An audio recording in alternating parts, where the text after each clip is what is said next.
Lwando, it's a fast-moving story. Sometimes the information changes on the hour, at the hour. What's the latest insofar as the figures are concerned as a start?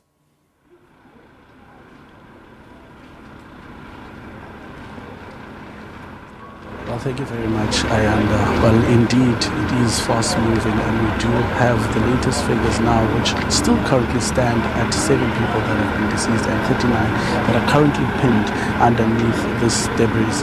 So we do understand that this is a very volatile situation. I'll just step out of shot, Ayanda, just to describe what is currently happening. Earlier this morning, there was a briefing to the rescue workers in terms of the plan today.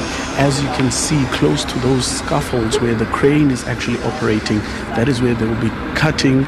That is where they'll be cutting those scaffolds. And in cutting them, they want to actually penetrate that side of the building. We do understand that the head of disaster management in the Western Cape told us that they want to focus on the parking lot area. You would understand that this building was going to be an apartment block with a basement and a parking. So that is the side of the basement and the parking. And there are some cars that they're also trying to remove from that side as well. So we will be getting an opportunity to go there and see what visuals we can get from there. But now, before everything starts, they're just going to remove those scaffolds using that crane and the manpower that they currently have on the ground. You'd understand that, Ayanda, this is an operation that's been ongoing now for more than 40 hours. So it is a race against time, and it is very critical in terms of saving lives. Even the way operations are actually conducted here, you'd understand that yesterday, time and time again, the entire scene will go into silence if they would make contact with someone as they are using heavy machinery, so that they can at least establish and try and hear what someone would be trying to say that is pinned underneath this particular concrete block. We do also understand, Ayanda, that this particular apartment, the building plans for this apartment block to be built were submitted in December 2022 and were approved last year in July, and we understand that it is a local company, Neo Trend ICE Projects, that are responsible for the building of this particular or who are appointed to actually construct this apartment building. But the situation remains volatile.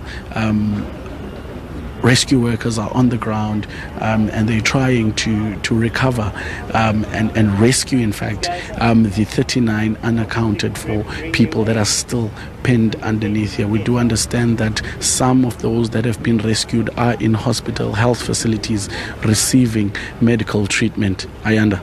Yeah, in fact, in the latest statement, Lwando, that we've just received an update at 9 o'clock saying 16 of those who've been rescued are in a critical condition, 6 are facing life-threatening injuries, and 7 are dealing with minor injuries. As you've mentioned, well over 24 hours since this search and rescue effort has gotten underway. In a media briefing yesterday, officials were telling us that the morale is still high. But as the clock continues to tick on, I imagine even how people are feeling around the site might be changing.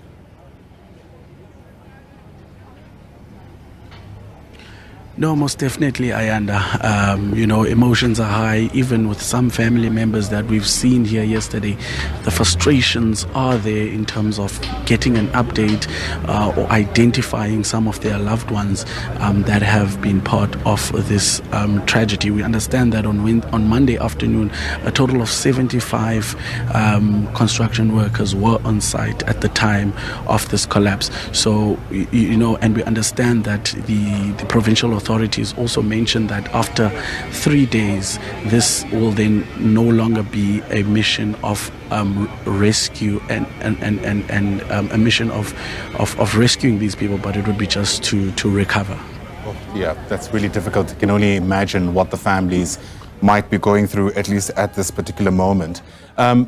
Many people who are watching, Lwando, this might be their first update for the day, and they might be wondering how those 2 other workers were rescued overnight. Perhaps take us back to that moment when these 2 individuals, at different stages, I understand, were successfully pulled from the rubble whilst alive.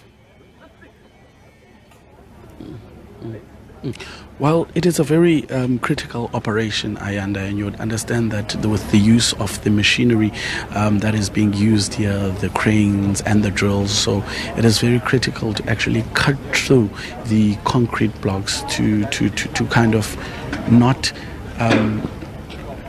cut very deeply into it so that they might not injure people who are already injured underneath this debris. So those operations happened throughout the night at around 10 and in the early hours of this morning at around 1, people were being able to were recovered, as the Western Cape head of disaster management Colin Diner has also confirmed that they were able to rescue them using the different machinery that they have on site currently. Yeah, what's your sense around how the community there generally is doing? The update we received yesterday from the mayor, Leon van Wyk, was that there'd been a lot of assistance, nearby coffee shops staying open well into the night to assist some of those rescue officials. Has that support been sustained, at least from what you've been able to see? Most definitely, Ayanda. Although emotions are running high, the assistance from this community is a lot, because we've seen them assisting with water, coffee, food right through the night. So the assistance to the community from churches, from humanitarian aid group Gift of the Givers is also here on site. So the assistance is highly appreciated by authorities for these rescue workers. We also have volunteers, Ayanda, who've actually taken out of their time to come and assist. So it is a multi-stakeholder operation from all walks of life coming here to assist people who are pinned underneath these concrete blocks.